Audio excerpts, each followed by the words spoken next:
News 7 Tamil, பொறுப்பும் பொது நலமும். 06க்கு மீண்டும் வரவேற்கிறோம். ஆஸ்திரேலியா அகதிகளாக வரக்கூடிய, அனுமதியின்றி வரக்கூடியவர்களுக்கு தங்கள் நாட்டில் இடம் இல்லை அப்படின்னு உறுதியாக சொல்லியிருக்காங்க.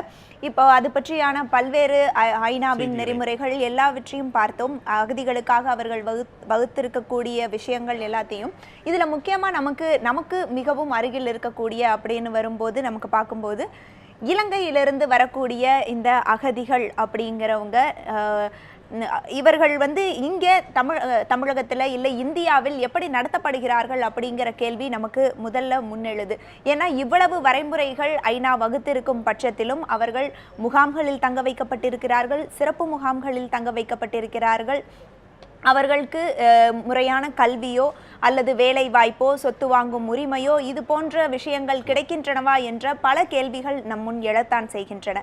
அது மாதிரி பார்த்தீங்கன்னா பனிமலர், இப்போ ஆஸ்திரேலியாவில் நம்ம இன்னைக்கு ஆஸ்திரேலியாவை பற்ற சில செய்தி தொகுப்புகளை பார்த்து கொண்டிருந்தோம். ஆஸ்திரேலியா இந்த ஐநாவினுடைய உடன்படிக்கையை பற்றி நாம் விரிவாக பார்த்தோம். இந்த ஐநா உடன்படிக்கையில் கையெழுத்திட்ட நாடுகளில் ஆஸ்திரேலியாவும் ஒன்று. அத்தனை உடன்படிக்கைகளையும் ஏற்றுக்கொண்டு கையெழுத்திட்ட நாடு இன்றைக்கு அந்த உடன்படிக்கையில் இருப்பது போல் ஏன் பின்பற்றி அகதிகளை நடத்தவில்லை அப்படிங்கிற கேள்வி நிச்சயமாக எழுகிறது சர்வதேச அரங்கில். இது தொடர்பாக இந்தியாவுக்கான ஆஸ்திரேலிய தூதர் பேட்ரிக் ஷக்லினோடு நம்முடைய மூத்த செய்தியாளர் ஸ்ரீகுமார் நடத்திய ஒரு உரையாடல் ஒன்று நம்மத்தில் இருக்கின்றது. அந்த உரையாடலை பார்த்துவிட்டு நாம் இன்னும் கூட 0 வரை தொடரலாம். இருப்பது ஆஸ்திரேலியாவின் இந்தியாவிற்கான தூதர் Patrick ஷக்லின். Hello, welcome to this show, sir. Thank you very much. So what is the policy of Australian government adopting? அகதிகளாக ஆஸ்திரேலியாவிற்கு வருபவர்களை எப்படி நீங்கள் கையாள்கிறீர்கள்? குறிப்பாக இலங்கையிலிருந்து வரும் அகதிகளை எப்படி நீங்கள் நடத்துகிறீர்கள்? Seeking asylum in Australia, what are the policies the Australian government has? Well, we have a very strict policy against illegal immigration, which is not to say we don't welcome legal migration. சட்டப்பூர்வமாக ஆஸ்திரேலியாவிற்குள் வருபவர்களை நாங்கள் கண்டிப்பாக வரவேற்போம். அதே நேரத்தில் சட்டத்திற்கு புறம்பாக குடியேற நினைப்பவர்களை அனுமதிக்க மாட்டோம். 200 ஆண்டு காலமாக அகதிகள் குறித்து எங்களுடைய கொள்கைகளில் தெளிவாக இருக்கிறோம். கடந்த 5 ஆண்டுகளில் 1 மில்லியனுக்கு அதிகமானவர்களை வரவேற்றிருக்கிறோம். அதே நேரத்தில் குறுக்கு வழியில் வருபவர்களுக்கு கண்டிப்பாக இடமில்லை. அகதிகள் கொள்கையை பொறுத்தவரை நாங்கள் மிக தெளிவாக இருக்கிறோம். சட்டவிரோதமாக எங்கள் நாட்டிற்குள் நுழையப்பட்டால் உங்களுக்கு நாங்கள் கண்டிப்பாக பாதுகாப்பு எதுவும் அளிக்க முடியாது. இந்தோனேஷியாவிலிருந்து நாங்கள் அகதிகளை அனுமதிக்க மாட்டோம். ஏனென்றால் மத்திய கிழக்கு ஆசியா, பாகிஸ்தான், இலங்கையிலிருந்து வரும் நபர்கள் இந்தோனேஷியா வழியாக எளிதில் உள்ளே நுழைய முடியும். அதனால் படகுகளை நாங்கள் கடல் எல்லைக்குள் அனுமதிக்க மாட்டோம். அகதிகளாக ஆட்களை கொண்டு வருவதை தொழிலாகவே நடத்துகின்றனர். 10,000 odd people going to Indonesia every year or more from different countries around the world, but particularly the Middle East and from Pakistan and from other places, Sri Lanka, seeking to, if we stop the boats, we stop the evil people trade. அப்பாவி மக்களிடமிருந்து 15,000-20,000 அமெரிக்க டாலர்களை வாங்கிக் கொண்டு கடலில் ஆபத்தான பயணத்தை மேற்கொள்கின்றனர். பெண்கள், குழந்தைகள் என பலரும் இந்த படகு பயணத்தை தொடர்கின்றனர்.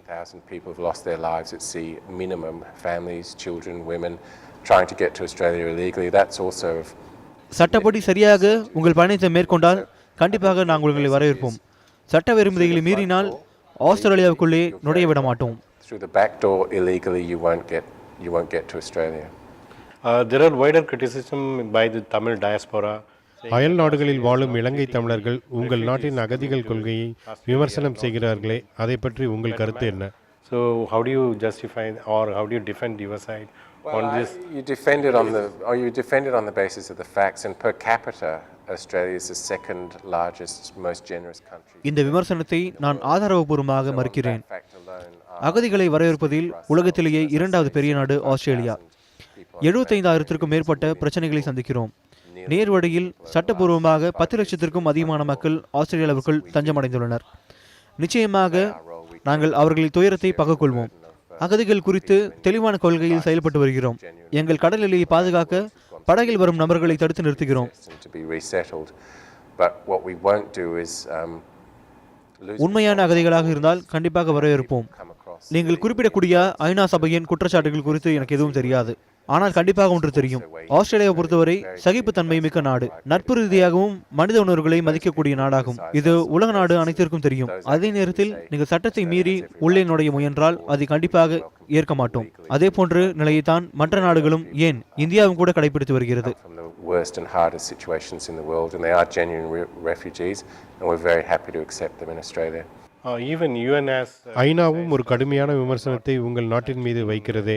அகதிகள் அணுகுமுறையில் உங்கள் நாடு இன்னும் குறிப்பிடத்தகுந்த விகிதத்தில் நடந்து கொள்ளலாம் என்று குறிப்பிடுகிறதே. refugees issue related to Australia. Well, I'd have to see the specifics of the criticism that you're alleging, because I haven't seen that UN criticism. ஐநா குறிப்பிட்ட விதிமுறையின் கீழ் அகதிகளை நாங்கள் அனுமதிக்கிறோம். இந்த அணுகுமுறை பல காலமாக நீடித்து வருகிறது.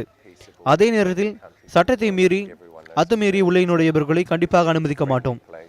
அவ்வாறு உள்ளே நுழைபவர்கள் கண்டிப்பாக சங்கடங்களை சந்திப்பார்கள். For being tolerant, and so in that sense, I think our treatment of refugees, as I say, with a அவர்கள் கண்டிப்பாக உண்மையான அகதிகளாக இருந்தால் நாங்கள் நாட்டில் அனுமதிப்போம். பல இலங்கை அகதிகள் கூட எங்கள் நாட்டில் உள்ளனர். சிலர் படகுகளின் மூலமாக உள்ளே நுழைய முயன்றனர். அவர்கள் இலங்கை அரசிடம் பேசி பாதுகாப்பாக மீண்டும் திருப்பி அவர்கள் நாட்டிற்கு அனுப்பி வைத்தோம். கண்டிப்பாக அவர்கள் மீதும் எங்களுக்கு அக்கறை உண்டு. Other countries in the world do as well, including India. I mean, we're at one with India, and India doesn't support illegal immigration either, as you know. The human rights அகதிகளை நீங்கள் நடத்தும் முறை குறித்து மனித உரிமை ஆர்வலர்கள் விமர்சனம் செய்கிறார்களே. குறிப்பாக Papua new Guinea, Christmas Island ஆகியவற்றில் அடைக்கப்பட்டுள்ளவர்கள் குறித்து கடுமையான விமர்சனங்கள் வெளிவருகின்றனவே. how do you respond to that? Well, I'd respond by saying that we observe the highest standards of propriety in the way. தஞ்சம் அடைய நினைக்கும் மக்கள் அவர்களின் உண்மையான பின்புலத்தை தெரிவித்தால் அவர்களுக்கு எந்த விதமான பிரச்சனையும் இல்லை. அவர்களுக்கு தேவையான அனைத்து உதவிகளையும் கண்டிப்பாக நாங்கள் தருகிறோம். They have access to all sorts of support systems. We give them proper food and accommodation and full medical services. When you talk about Papua New Guinea, I mean Papua New Guinea is அவர்களுக்கு தேவையான உணவு, உடை, இருப்பிடம், மருந்து வசதிகளை ஏற்படுத்தி தருகிறோம். consistent with what we would like to see in terms of the running of these. Papua new Guinea ஒரு இறையாண்மை மிக்க நாடு. அதை நாங்கள் மதிக்கிறோம். கிறிஸ்மஸ் ஐலாண்டில் உள்ள மக்களையும் சிறப்பாகவே நடத்துகிறோம். தேவையில்லாமல் செய்யும் இம்மாதிரியான விமர்சனங்கள் கடுமையாக கண்டிக்கத்தக்கவை. That's terrible, and we say, well, you shouldn't have tried to come to Australia illegally. As what is your advice to the people fleeing புகலிடம் தேடி அகதிகளாக வர முற்படும் மக்களுக்கு உங்களின் ஆலோசனை என்ன? asylum in Australia? Well, the advice is they're legitimate. எங்களுடைய கொள்கை மிகவும் தெளிவானது. சட்டத்திற்கு விரோதமாக படகை பயன்படுத்தி எங்கள் நாட்டிற்குள் நுழைய முற்பட்டால் அதை கண்டிப்பாக தடுத்து நிறுத்துவோம். ஐநா உடன்படிக்கையின்படி எவரேனும் வருவார்கள் என்றால் அதற்குரிய சட்டத்திட்டங்களை பின்பற்றி வர வேண்டும். படகில் ஏறிவிட்டு எங்கள் கடல் எல்லைக்குள் நுழைந்தாலே அவர்கள் ஏற்றுக்கொள்ள வேண்டும் என்று நினைக்கக்கூடாது. சட்டத்திற்கு புறம்பாக படகில் ஏறுவதே குற்றமான செயல். Then you'll get very short shrift from Australia. They were fearing atrocities by the Sri Lankan government. இலங்கையில் இருந்து தப்பித்து கடலில் ஆபத்தான பயணம் மேற்கொண்டு வரும் இலங்கை அகதிகளை மீண்டும் இலங்கை அரசிடம் ஒப்படைப்பது எப்படி சரியாகும்? Same Sri Lankan government. So people are saying they are not adopting the refugees policies. What we say to that is that we have vetted those people who claim that they're under அவர்கள் உண்மையான அகதிகள் இல்லாத பட்சத்தில் அவர்களை திருப்பி அனுப்பிவிடுவோம். அவர்களை காத்திருக்க செய்வதில்லை. And those that we think are not genuine refugees, we do talk to the Sri Lankan government about accepting them back. உடனடியாக இலங்கை அரசிடம் பேசி திருப்பி அனுப்பிவிடுவோம். இதில் தவறு ஏதும் இல்லை என்று எண்ணுகிறேன். As far as we can tell, and we monitor this fairly closely, is what's happening to those people. Is there any policy difference? இலங்கை அகதிகளுக்கும் மற்ற நாட்டு அகதிகளுக்கும் ஏதாவது வித்தியாசமான அணுகுமுறைகள் நீங்கள் வைத்திருக்கிறீர்களா? Countries like Indonesia or anywhere else. We have a university. அகதிகளை நடத்துவதில் நாங்கள் ஒரு வித்தியாசமும் பார்ப்பதில்லை. எல்லோரையும் ஒரே மாதிரி தான் நடத்துகிறோம். It's one and the same. In this enhance screening ப்ராசஸில் 15 நிமிடங்களுக்குள் ஒருவர் தான் அகதிதான் என்பதை எப்படி நிரூபிக்க முடியும்? Well, all people who come to places like Australia claiming refugee status. Screening என்ற முறையில் அவர்களின் ஆவணங்களை சரிபார்க்கிறோம். அவர்கள் எப்படிப்பட்ட பின்புலம் உடையவர்கள் என்பதை சோதனை செய்கிறோம். இந்த அடிப்படை சோதனைகள் எல்லாம் இரண்டாம் உலகப் போருக்கு பின்னாலே அனைத்து நாடுகளிலும் நடந்து வருகிறது. You know, in the Second World War, in the aftermath of the Second World War, I've heard புது வாழ்க்கை தேடி வரும் உண்மையான அகதிகளுக்கு ஆஸ்திரேலியாவில் கண்டிப்பாக இடம் உண்டு. தங்களின் ஆவணங்களை தொலைத்து விட்டோம் என்று கூறி தப்பிக்க நினைப்பவர்களை தனிமைப்படுத்துகிறோம். மற்றபடி உண்மையான நடைமுறைகளை கடைபிடித்து வருகிறோம். who they were, where they came from, and precisely help show and prove that they were persecuted people. Okay. Australian government advertised அகதிகள் ஆஸ்திரேலியாவிற்குள் வரக்கூடாது என்று விளம்பரம் செய்வது சரியான அணுகுமுறையா? illegal way. Is it right? In our view, yes, we need to send very strong messages of dissuasion to people who think that they can get on a boat. எங்களுடைய பார்வையில் அம்மாதிரியான விளம்பரங்கள் செய்யப்பட வேண்டும் என்று உறுதியாக நம்புகிறோம்.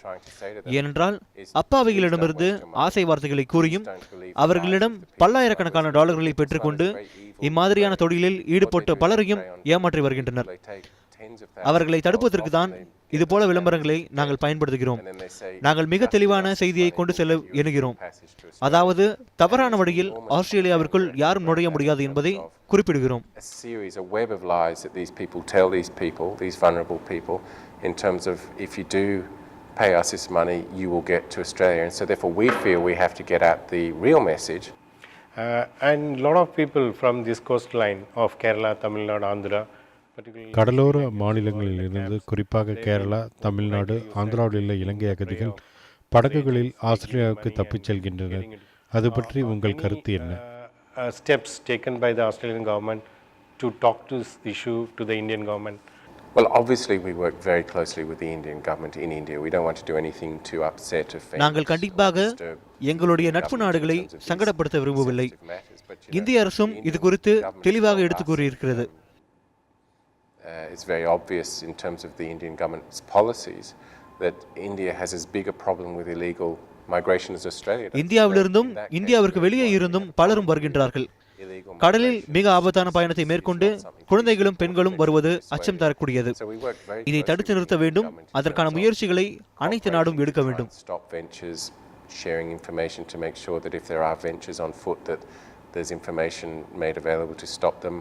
ஆஸ்திரேலிய தூதர் பேட்ரிக் சக்லின் அவர்கள் தன்னுடைய ஆஸ்திரேலிய தூதர் பேட்ரிக்குடனான அந்த உரையாடலை பார்த்தோம். அதில் அவர் பல கருத்துக்களை தெரிவித்திருக்கிறார். இது பற்றி விரிவாக ஒரு விவாதத்தை முன்னெடுக்க இருக்கிறோம். தொலைபேசி வாயிலாகவும் அரங்கிற்கும் நம்மிடையே விருந்தினர்கள் வர இருக்கிறார்கள். ஒரு சிறிய இடைவேளைக்கு பிறகு அவற்றை பார்க்கலாம்.